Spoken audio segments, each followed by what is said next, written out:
Yes, trigger warning. This is a massive one. So let's do this. Alright, about 45 k's in. It's been an awesome run. And let's talk about how to make peace with yourself. And all that sounds so enlightening, doesn't it? Well, I spent decades trying to kill the beast, deal with all this inner turmoil and wanting to be my best and all that stuff. It's fucking exhausting. And I tell you, it's just not sustainable. So, how do you make peace with yourself when you're so used to the inner battle? Some of us actually thrive on that inner battle. It gives us supposed fuel. And yeah, it might work. But how do you feel after it? Depleted, exhausted. And you feel like you killed the beast, you wake up the next day, the beast is still there. So in actual truth, you cannot kill the beast. That beast is you. So instead of trying to kill it and use all your anger, which is virtually a mirror of what the beast is, just refuels it. And around it goes. So what I encourage is to befriend it. Make peace with it. That doesn't mean you're surrendering and giving in.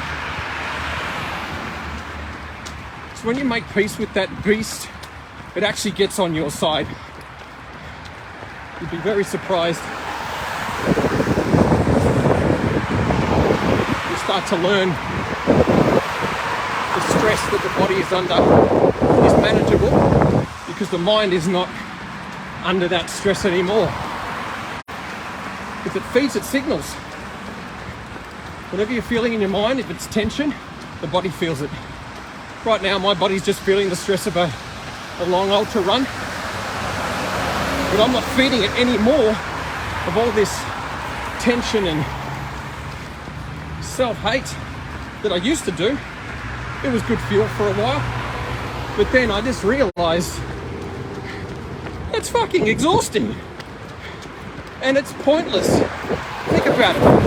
You carried on about this in a fight with your family and friends, would they put up with that? Hell no. So, why do you do it to yourself? Makes no fucking sense. I know it might take some of you a while to grasp this. It did for me. And you can still get out there and grind it. You're not taking away your, drive or motivation to get out there and get hard. You can still do all that shit. You'll just enjoy it better. And your body will thank you for it because you won't be feeding it so much tension because it's already under tension. So I encourage you folks, if you're in that battle with yourself, start to make peace with it. It's got nothing to do with whimpering out and all that stuff. It's actually very smart. And if it doesn't make sense, shoot me a DM. I'd be happy to talk to you about it. It's been life-changing for me, and fuck, I wish someone told me this shit decades ago. But you live and learn. You experiment on yourself, you find what works. But I'm here to tell you that it is possible to make peace with yourself. And you watch all that energy kick in. And that's energy's coming from the beast itself, you. Alrighty. I hope I made sense. Trigger warning. I'll take away your precious battle. Just be mindful of how important is that battle and what's it doing for you. Alrighty. See ya.